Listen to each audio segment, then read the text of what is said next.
thème qui nous parle de la prière. Et le thème, c'est les clés pour les prières exaucées. Amen. Alors, j'ai énuméré dans ce message plusieurs clés. Je pense que j'en ai une dizaine. J'en ai 11 ou 12. Mais au fur et à mesure, on verra comment le Seigneur va nous conduire. Et ces clés-là, on va les développer. On va peut-être prolonger la liste. Amen. Alors, moi, j'ai à cœur ce soir de donner quand même la parole à tout un chacun. Amen. C'est une prédication qui est libre. De temps en temps, on prêche, on enseigne, mais on donne aussi à l'auditeur, à l'auditoire, c'est ça? À l'auditoire, la possibilité de s'exprimer,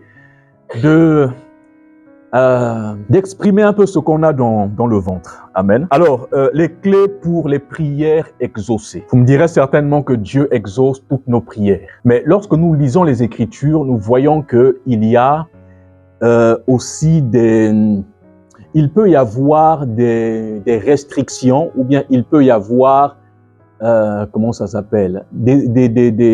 Pas opposition, des obstacles à notre prière. Amen.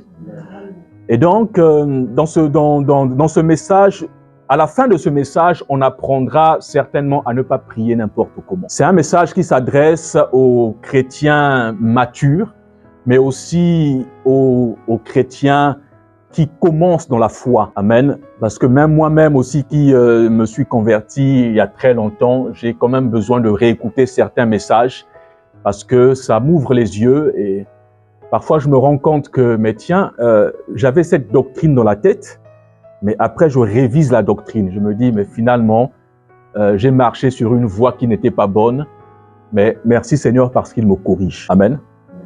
Alors, donc, les clés pour les prières exaucées.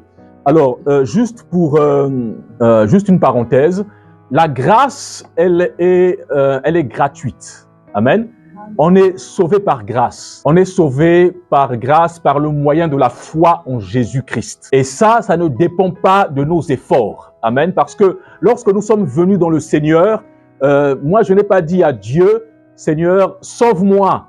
Amen. Je n'ai pas montré à Dieu la volonté d'être sauvé. Je n'ai pas dit à Dieu, choisis-moi. Amen. Puisque Jésus dira même à ses disciples dans le livre de Jean, ce n'est pas vous qui m'avez choisi, mais c'est moi qui vous ai choisi afin que vous puissiez porter du fruit, n'est-ce pas? Donc, nous tous qui sommes ici, c'est Dieu qui nous a choisis. Amen. Et ça, c'est une grâce. C'est quelque chose de beau. C'est une faveur d'avoir été choisi par Dieu, n'est-ce pas? Alors, si j'ai été choisi par Dieu, c'est que Dieu me connaît. Amen. C'est beau de savoir que nous servons un Dieu qui nous connaît. Amen. Hein? On lira ça dans le psaume 139. Nous servons un Dieu qui nous connaît. Et il avait dit à Jérémie, avant que tu ne sois formé dans le sein de ta mère, je te connaissais. Alléluia. Donc Dieu nous connaît avant même la fondation du monde. Dieu nous connaît même avant que nous ne soyons formés. Amen. Et ça, c'est pour nous une parole ou un sujet d'encouragement, de savoir que le Dieu que je sers, il me connaît, n'est-ce pas? Et c'est lui qui m'a attiré vers lui par sa grâce. Et en m'attirant vers lui, il n'a pas regardé si j'étais dans des bonnes dispositions ou non. Il n'a pas regardé si j'étais quelqu'un de droit. Il n'a pas regardé à mes forces ou peut-être si j'avais l'argent ou comment. Il n'a pas regardé à ça, n'est-ce pas? Mais il m'a aimé. Et c'est pourquoi il a trouvé bon de me sauver. C'est pourquoi il a trouvé bon de se révéler à moi. Donc, la grâce, elle est gratuite. Elle s'obtient par le moyen de la foi en Jésus-Christ. Mais l'exaucement des prières est conditionnel. Amen. Voilà. Donc, Dieu aussi a des conditions pour exaucer nos prières. Amen. Dieu, il entend nos prières, mais il peut y avoir des obstacles. Il peut y avoir des obstacles. Et c'est pourquoi d'ailleurs, il dira il dira dans Ésaïe 51, si je ne me trompe pas, Ésaïe 51, à partir, Ésaïe 51, non, c'est pas Ésaïe 51, je vais vous dire en quoi ça correspond. Alors, le Seigneur dira, Ésaïe 59, voilà, à partir du verset 1, non, la main de l'Éternel n'est pas trop courte pour sauver, ni son oreille trop dure pour entendre. Mais ce sont vos crimes qui mettent une séparation entre vous et votre Dieu. Ce sont vos péchés qui vous cachent sa face et l'empêchent de vous écouter.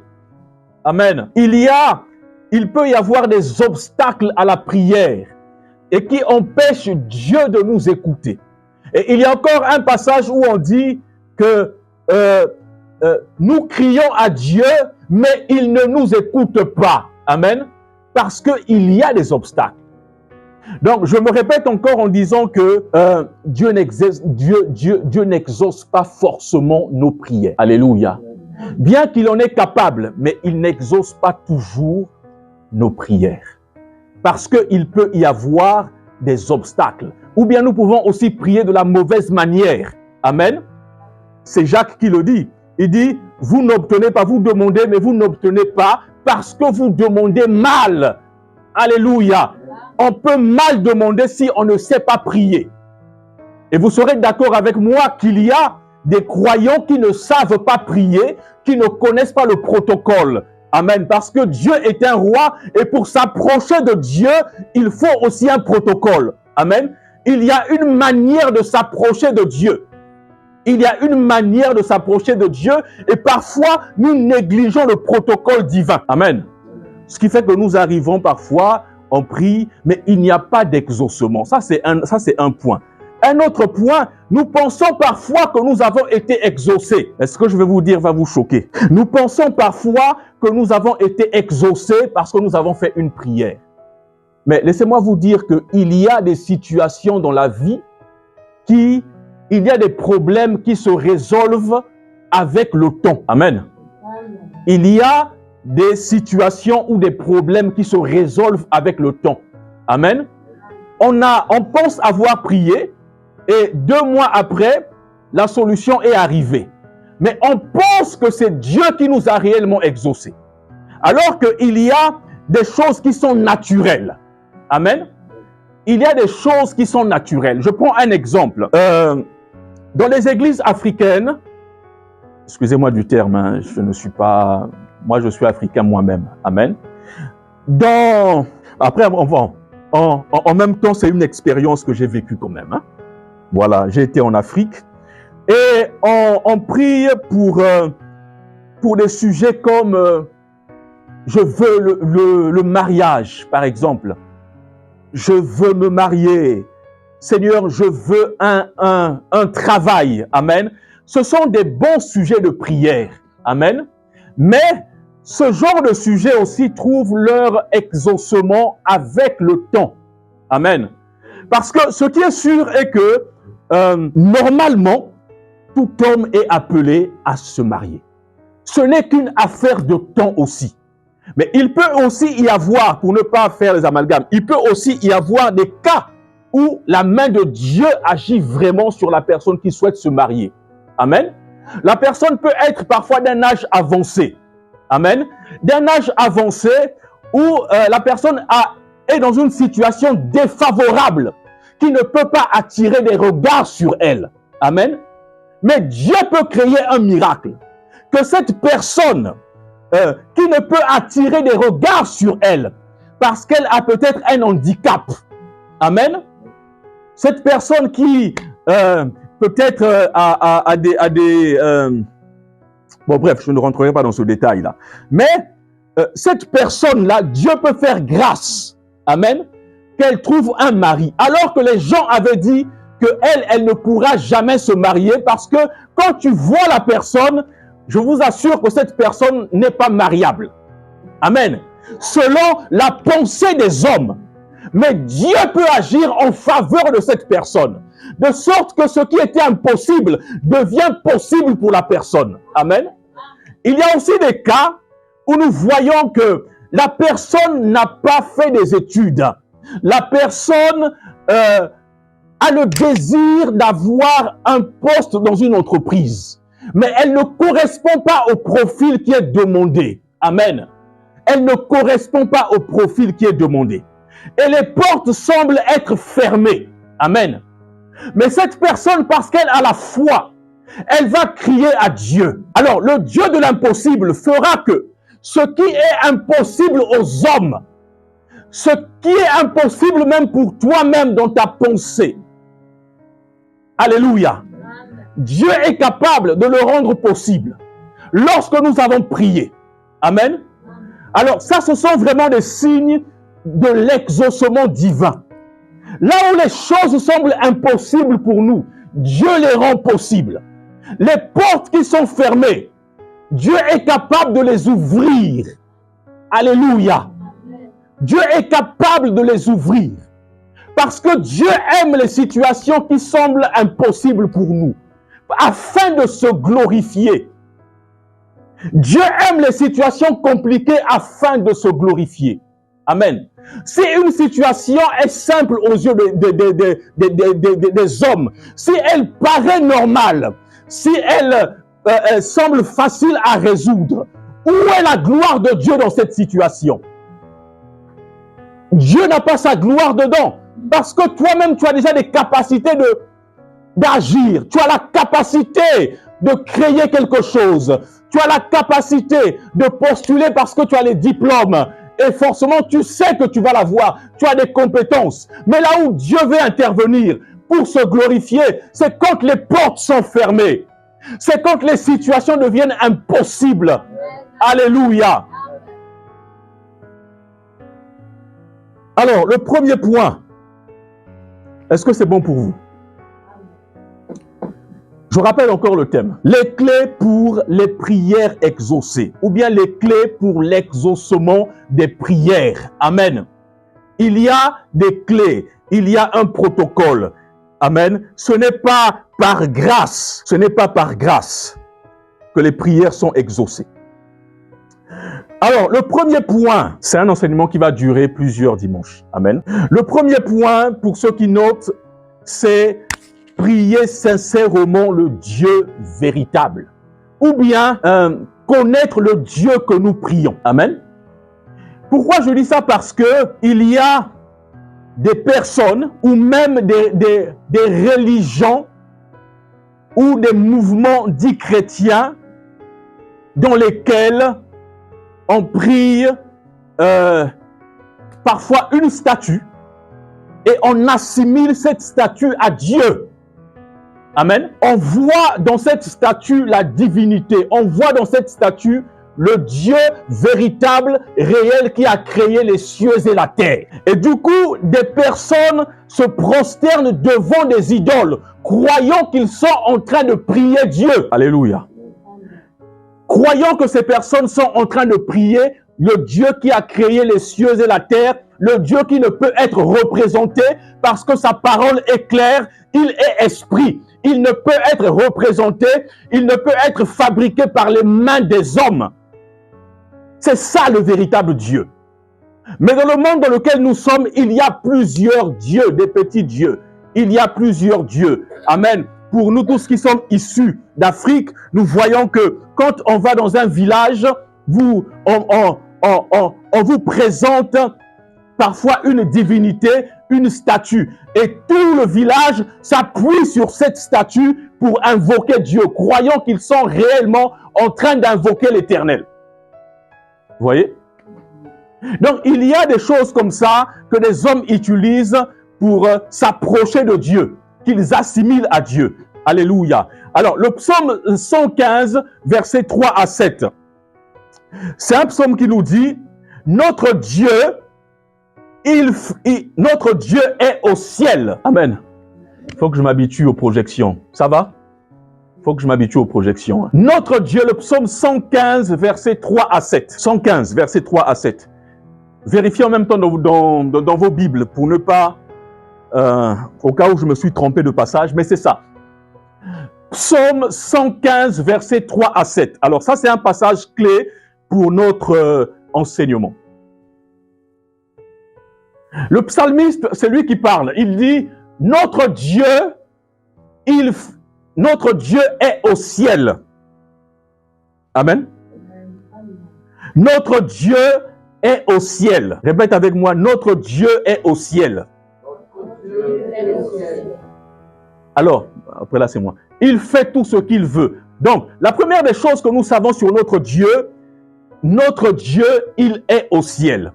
Est-ce que ça vous rappelle un passage du Nouveau Testament dans Matthieu chapitre 6 à partir du verset 9? Ça nous rappelle quoi? Notre Père qui est aux cieux. Amen.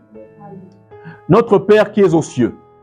Alors, il y a encore un verset, toujours dans le psaume 115, attendez.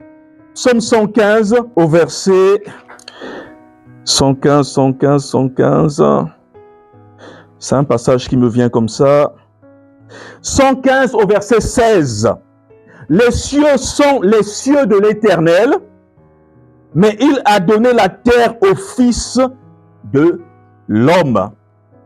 Amen. Notre Dieu n'est pas un Dieu qui trône sur la terre, mais notre Dieu trône dans les cieux et il a un royaume. Amen. C'est pourquoi Jésus dira que ton règne vienne, parce que lui, il a un royaume, notre Dieu. Il a une autorité. Amen. Donc, notre Dieu est au ciel, il fait tout ce qu'il veut. Suivez le verset 4. Les idoles, leurs idoles, donc les dieux que eux ils servent, vous voyez, il y a une différence entre notre Dieu et les idoles. Amen. Leurs idoles sont de l'argent et de l'or, c'est de la matière, une matière qui a été créée même par Dieu. Amen. Amen. Elles sont l'ouvrage de la main des hommes. Elles ont une bouche et ne parlent point.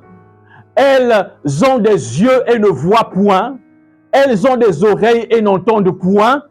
Elles ont un nez et ne sentent point. Elles ont des mains et ne touchent point. Des pieds et ne marchent point. Elles ne produisent aucun son dans leur gosier. Alors, certains qui nous suivront diront peut-être que, mais les féticheurs, quand ils consultent leur Dieu, ils reçoivent des instructions. Quand ils sont devant leur statue, mais on a l'impression que leur statue parle. Mais en réalité, ces choses-là ne parlent pas. C'est juste qu'il y a un esprit qui vient animer ou bien qui vient libérer, qui vient donner une parole. Un esprit qui se cache derrière l'idole. Amen. Mais en réalité, leur Dieu ne parle pas. Leur Dieu ne bouge pas. Mais ce sont des esprits qui viennent animer ces idoles-là. J'ai suivi une vidéo, je pense avant-hier. Ah, comment les gens étaient emballés. Dans un sanctuaire, il y avait une statue de Marie. Il y avait une statue de Marie. Et la statue était en train de bouger le pied. Hein? Serpent. Donc, la statue est en train de bouger le pied. Bon, moi, je me suis dit, non, les gens sont quand même naïfs. Parce que peut-être que, vous savez, les Chinois, ils fabriquent des choses. Hein? Peut-être que c'est même une statue qui a été fabriquée par des Chinois. Et puis, bon, ils ont un système pour faire bouger les pieds. Parce que c'est pas possible. Non. Il y avait comme des jeux de lumière à côté. Je me suis dit, non, mais ça sont des jouets de Noël. Ouais. Les gens croyaient, les gens se sont affolés, les gens étaient dans tous leurs états, en train de prier, en train de supplier la statue. Mais c'est pas possible. C'est pas possible. Comment une statue faite de mains d'homme peut représenter le Dieu créateur? Amen. Comment? Le Dieu créateur, celui qui a créé le bois, mais une statue va le représenter. Une statue va abriter, le Dieu va abriter son créateur. Comment? Ça, c'est le Dieu que les gens prient. Donc, première des choses, sachons déjà quel est le Dieu que nous prions. Amen. Amen. C'est pourquoi il faut avoir une révélation. Il y a une révélation personnelle que nous pouvons avoir de Dieu, mais une révélation qui vient aussi des Écritures que nous lisons, même de la nature aussi. Donc, que personne ne nous dise que non, le bois que tu vois là, c'est Dieu, tu peux aller t'agenouiller, tu peux prier et cette statue va t'exaucer. On n'en est plus là.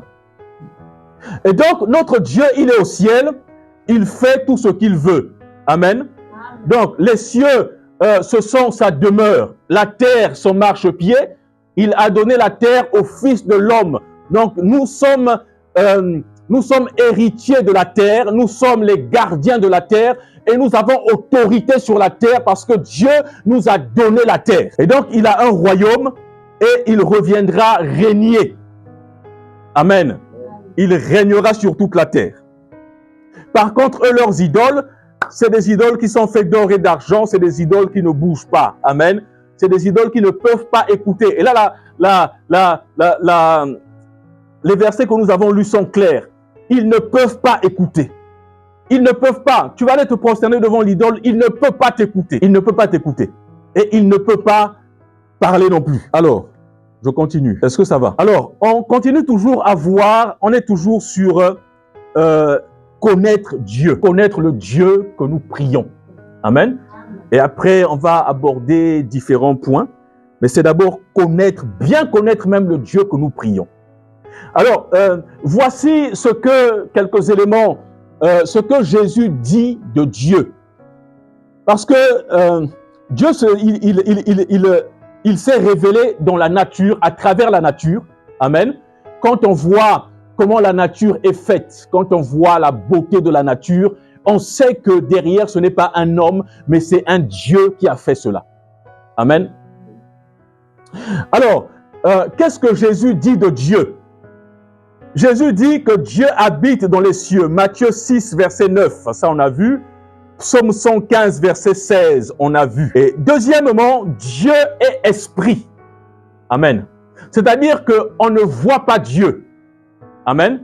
On ne le voit pas, on ne peut pas le contenir, on ne peut pas le limiter, on ne peut pas l'arrêter.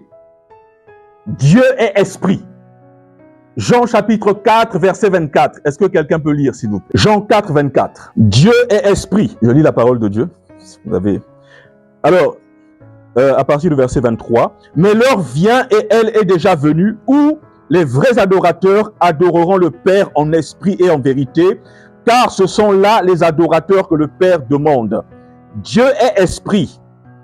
Il faut que ceux qui l'adorent en esprit et en vérité. C'est-à-dire que Dieu n'est pas situé sur une montagne ou sur un endroit précis. Et Dieu, on ne le voit pas. Amen. On ne le voit pas. Il est esprit. Il est esprit. Alors, je m'arrête d'abord là. Est-ce que quelqu'un... Non, je continue.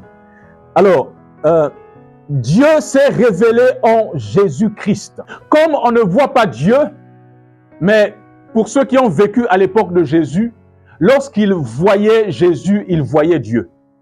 Parce que Dieu était en Jésus-Christ. Il s'est révélé par Jésus-Christ. Et ça, nous le voyons dans Jean chapitre 10, verset 30. Jean chapitre 10, verset 30. Mon Père et moi sommes un. Mon Père et moi sommes une personne. Et Jésus nous révèle encore que Dieu est notre Père. Donc Dieu habite dans les cieux. Il est esprit. Il s'est révélé en Jésus-Christ. Lorsque nous voyons Jésus-Christ, nous voyons Dieu. Amen. Donc, il n'y a pas de confusion à faire. C'est une même personne. Et la bonne nouvelle encore est que Dieu est notre papa. Amen. Dieu est notre Père. Raison pour laquelle nous pouvons nous approcher de lui avec assurance.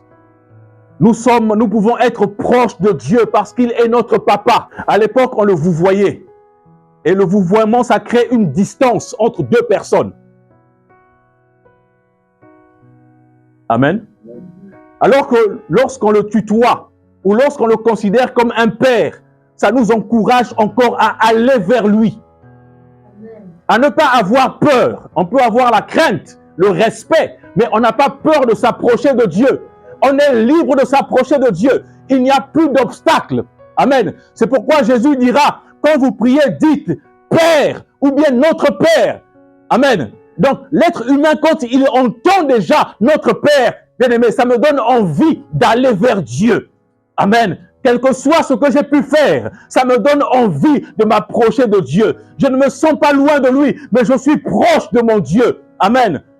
Je suis proche de Dieu. Je peux l'appeler mon papa. Je peux l'appeler mon Dieu. Amen. Mon Père, mon Seigneur, mon ami. Alléluia. Je suis proche de mon Dieu. Et c'est ce que Jésus nous enseigne. Hein? Alléluia. Vous êtes proche de Dieu. C'est mon Père et c'est votre Père. C'est mon Dieu et c'est votre Dieu. Amen. Oh, j'aime cette proximité. Il n'y a plus de barrière entre Dieu et moi.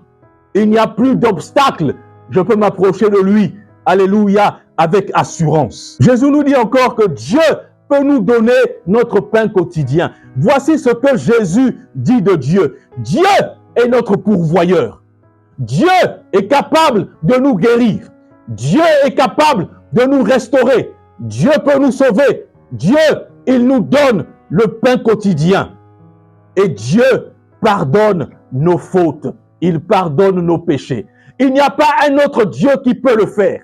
Il n'y a pas un autre Dieu sur la terre qui peut pourvoir à tes besoins. Il n'y a pas un Dieu qui peut pardonner tes péchés. Il n'y a pas un Dieu qui peut t'appeler mon fils. Alléluia. Si vous voyez dans l'Ancien Testament, quand on parle des autres dieux, c'était des dieux méchants, des dieux qui étaient capables de tuer. Ces dieux-là, pour s'approcher d'eux, il fallait faire des sacrifices humains. Alléluia. On s'approchait de ces dieux-là avec la peur. Mais notre Dieu nous inspire l'assurance, la sérénité, la paix. Il est le Dieu de paix. Et il n'y a pas un Dieu comme notre Dieu. C'est la différence avec les autres dieux. Notre Dieu, il nous attire à lui. Nous pouvons être proches de lui. Nous pouvons être proches de lui. Alléluia. Celui qui a péché, il peut s'approcher du trône de la grâce avec assurance pour demander le soutien, pour demander la force, pour demander le pardon à Dieu. Et notre Dieu ne le rejette pas. Il le reçoit, il le pardonne. Souvenez-vous de l'histoire du fils prodigue. Il est parti avec l'héritage, il a dilapidé. Mais quand les moments difficiles sont arrivés, il a résolu dans son cœur de revenir au Père. Il est reparti vers le Père. Et lorsque vous lisez, il y a une scène merveilleuse. Le Père, il voit le Fils de loin. Et c'est le Père qui court vers le Fils pour le recevoir, pour l'embrasser. Et le Père est l'image de Dieu. Alléluia, qui vient au secours du pécheur. Le Père est l'image de Dieu. Il vient vers le pécheur. Nous étions pécheurs avant de le connaître, mais Dieu s'est révélé à nous. Dieu est venu vers nous. Amen. Notre Dieu est un Dieu de proximité. N'ayons pas peur, n'ayons pas honte de nous approcher de lui. J'ai péché, je vais devant sa face. Seigneur, pardonne-moi, fais-moi grâce. Et il nous fait grâce. Il est le Dieu de miséricorde. Et il ne rejette pas toujours. Il est le Dieu de miséricorde, notre Dieu. Dieu peut pardonner nos péchés. Matthieu 6, verset 9. Père, pardonne nos fautes, comme nous pardonnons aussi à ceux qui nous ont offensés. Est-ce que ça vous va? On continue encore avec Dieu. Et ça sera la dernière partie. Alors, Dieu, on ne peut pas le connaître entièrement. Mais on peut quand même avoir un aperçu. Amen. Et Jésus disait à comment on l'appelle là? À Nicodème. C'est ça, à Nicodème. Hein? Jean chapitre 3. C'est juste pour donner une image, un aperçu de Dieu. Verset 8. Le vent souffle où il veut et tu entends le bruit, mais tu ne sais d'où il vient ni où il va. Il en est ainsi de tout homme qui est né de l'esprit. C'est-à-dire que Dieu, tu ne peux pas le voir, mais à travers ses actions, tu reconnais qu'il y a un Dieu qui existe. Alléluia. Voilà. Donc, c'est par la foi que nous croyons que Dieu existe, mais aussi parce que nous voyons ses actions. C'est comme le vent qui souffle. Quand le vent souffle, la tempête souffle, ça fait tomber les arbres, ça enlève les toitures des maisons. Mais on n'a pas vu le vent, mais on sait que le vent est passé par là. On sait qu'il y a eu une tempête qui est passée. Amen. Et donc, Dieu, on le reconnaît aussi par ses œuvres, par ce qu'il est. Amen. Alors, Dieu, il sait tout. Il nous connaît parfaitement. Ça, je l'ai dit au départ. On va prendre le psaume 139. On va le lire quand même, ce psaume. On va le lire tout en entier. Psaume 139. Est-ce que quelqu'un peut lire une partie du verset 1 au verset 6? Est-ce que quelqu'un peut lire? Éternel, tu me sondes et tu me connais. Tu sais quand je m'assieds et quand je me lève. Tu pénètres de loin ma pensée. Tu sais quand je marche et quand je me couche. Et tu pénètres toutes mes voies. Car la parole n'est pas sur ma langue, que déjà, ô Éternel, tu la connais entièrement. Tu m'entoures par derrière et par devant. Et tu mets ta main sur moi. Une science aussi merveilleuse est au-dessus de ma portée. Elle est trop élevée pour que je puisse la saisir. Ok. Alors, Dieu sait tout. Et le psalmiste, il dit, je relis encore, Éternel, tu me sondes et tu me connais. Tu sais quand je m'assieds et quand je me lève. Alléluia. Est-ce que tu crois que Dieu te connaît? Est-ce que tu crois qu'il te voit dans ta détresse? Il sait comment tu te couches, il sait quand tu te lèves. Tu pénètres de loin ma pensée. Tu sais quand je marche et quand je me couche. Et tu pénètres toutes mes voies. Car la parole n'est pas sur ma langue, que déjà, ô Éternel, tu la connais entièrement. Tu m'entoures par derrière et par devant, et tu mets ta main sur moi. Une science aussi merveilleuse est au-dessus de ma portée. Elle est trop élevée pour que je puisse la saisir. Dieu nous connaît, je le répète encore. Et Dieu, l'avantage de ce passage, ou bien de cet attribut de Dieu, c'est que même quand tu pleures dans le secret, parce que tu souffres, personne ne te voit, mais il y a un Dieu qui te voit. Il y a un Dieu qui connaît tes souffrances. Amen. Il dit, avant même que la parole ne sorte de ta bouche, toi, tu la connaissais déjà. Avant que tu ne puisses même exprimer la douleur qu'il y a en toi, Dieu connaît déjà ta douleur. Les hommes ne te voient pas, ils ne te comprennent pas. Mais Dieu qui sait toutes choses, Dieu qui est omniscient, qui sait toutes choses et qui nous connaît parfaitement, il connaît, il voit nos souffrances, il entend nos pleurs. Il entend nos pleurs. Oh, souvenez-vous de l'histoire de Agar, lorsqu'elle est dans le désert avec l'enfant, avec Ismaël. Dans le désert, il n'y avait personne. Personne pour entendre les pleurs d'Agar. Personne pour entendre les pleurs de l'enfant. Mais il y avait un Dieu qui était là et qui a entendu le cri de Agar. Dieu a entendu son cri. Amen. C'est pourquoi Agar dira, elle appellera Dieu Ata El Hoi, le Dieu qui m'a entendu. Alors que j'étais dans le désert, le Dieu qui m'a entendu, le Dieu qui a entendu mes pleurs, le Dieu qui a entendu mes souffrances. J'étais dans le désert, il n'y avait personne dans le désert, mais un Dieu m'avait entendu. Alléluia. Un Dieu m'avait entendu. Le Dieu omniscient qui sait toutes choses, qui me voit dans la détresse. Et il a entendu les pleurs de l'enfant. L'enfant pleurait. Dieu a entendu les pleurs de l'enfant. Je viens te dire ce soir, quel que soit ce que tu traverses dans ta vie, peut-être que tu pleures en cachette. Les hommes ne te voient pas. Les hommes se moquent de toi. Mais nous prions un Dieu qui entend. Nous prions un Dieu qui sait toutes choses. Un Dieu qui voit dans le secret. Et ce Dieu qui voit dans le secret, il te récompensera. Alléluia.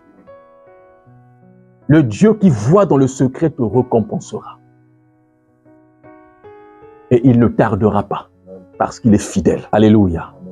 Jérémie, chapitre 1, verset 5. Que la personne qui a trouvé lise, s'il vous plaît. La parole de Dieu. Oui. Jérémie 1, verset 5. Avant que je t'eusse formé dans le ventre de ta mère, je te connaissais.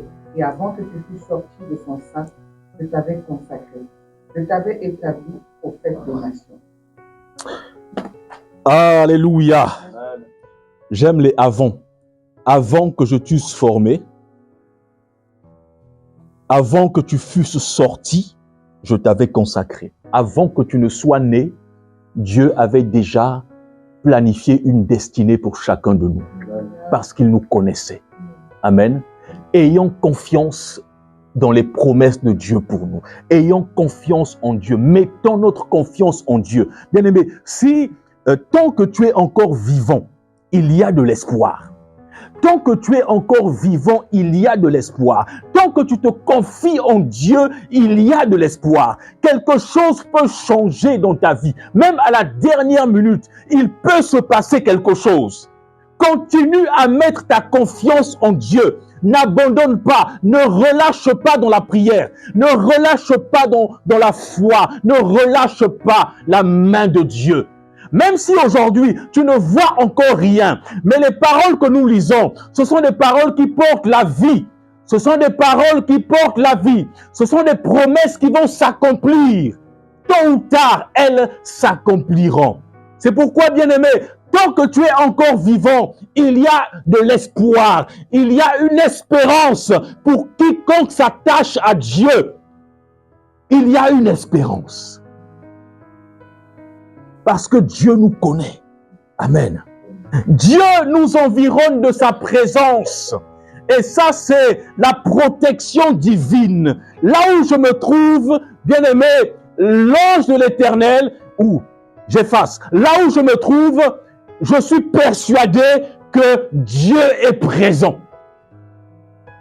Et d'ailleurs, le psaume, David dira, toujours dans le psaume 139 que nous sommes en train de lire, il dira, « Où irai-je loin de ton esprit? Et où fuirai-je loin de ta face? Si je monte aux cieux, tu y es. Si je me couche au séjour des morts, tu vois là. » Dieu est, il est dans les cieux, mais il peut se trouver dans le séjour des morts. Souvenez-vous que Jésus-Christ, après, lorsqu'il a été crucifié, il est descendu au séjour des morts, n'est-ce pas, pour prendre les clés du séjour des morts et pour libérer ceux qui étaient retenus captifs dans le séjour des morts. Et c'est pourquoi il y a eu la résurrection. Les tombeaux se sont ouverts. Amen. Donc, même dans le séjour des morts, il y a la présence de Dieu.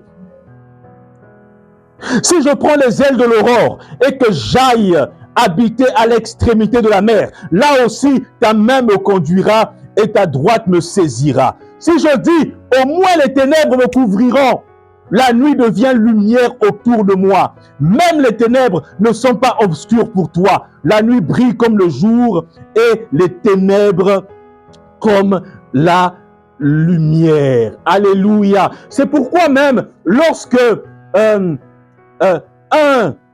quelqu'un rétrograde, lorsque quelqu'un pense avoir abandonné le Seigneur, il arrive toujours un moment où le Seigneur se révèle encore à cette personne. Lorsque des hommes et des femmes s'éloignent de Dieu, ils ont connu le Seigneur, ils s'éloignent de Dieu. Bien-aimés, le Seigneur les rattrape. Il finit par les rattraper parce que c'est cela sa grâce, c'est cela son amour et sa bonté envers nous. Il ne nous abandonne pas. Il ne nous abandonne pas. Alléluia. Je vais m'arrêter là pour ce soir.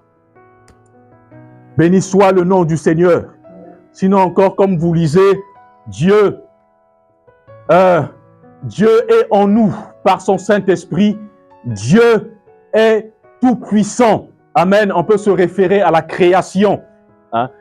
Dieu est amour. Il y a encore beaucoup d'attributs qu'on peut associer à Dieu. Je vous laisserai le soin de trouver ce que vous voulez dire de Dieu. Qu'est-ce qu'il est pour vous? Est-ce que Dieu est votre Est-ce qu'il est amour pour vous? Est-ce qu'il est votre pourvoyeur? Est-ce que vous voyez Dieu comme le Dieu saint? Amen.